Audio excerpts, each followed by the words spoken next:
Well, The Midnight Bell is the title I've chosen for the piece. It's actually the name of a pub.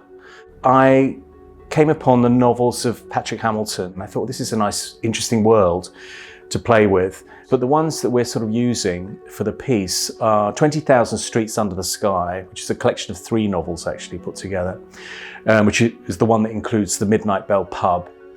The Slaves of Solitude, which is a very depressing title, but it's actually quite a funny novel about boarding house life. And there's Hangover Square, which is possibly his most famous novel. They're the 3 novels that we're using, but we're sort of integrating characters from other novels. We're basing it on the world of Patrick Hamilton's novels without specifically following one particular plot. It's not the 1920s and 30s that people would normally think of, but this is, his novels are about real people, real working class people, and they strike you as being very authentic when you read them. The Midnight Bell themes explore loneliness, obsession, passion, unrequited love, requited love a little bit. It has that feel about wanting to go out and be with people. It's about sort of people who are very isolated and probably a little bit about loneliness in some ways. But the pub was a place you would go to not be on your own. And that's the reason they come there, you know, and it's about their lives and it's about connecting with people again. That's why it seems so relevant to what we're going through at the moment. I think the acting will be very strong in this piece.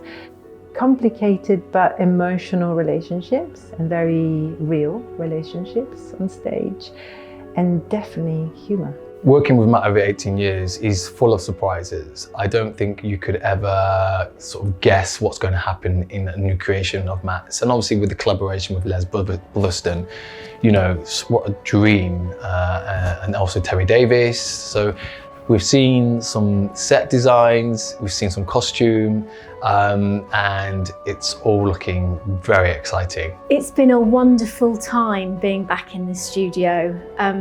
Just walking into a space and seeing a lovely group of people, being able to do my job again.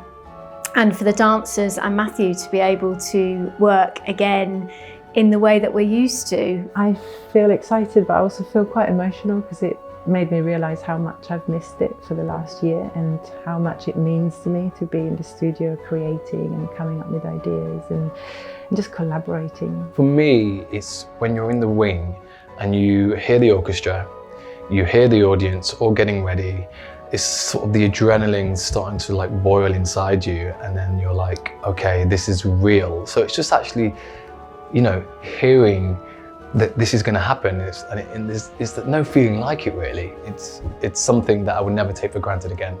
I spend a lot of time with my audiences and our audiences for New Adventures. You know, I like to spend time within the audience, as people know, and anyone who follows the company regularly will know that they can catch me in the audience. I think I've probably missed that the most, that feeling of sharing and the coming together of people to experience something and to see once again if the show works with that group of people. It's different every night, and that's why we love it so much.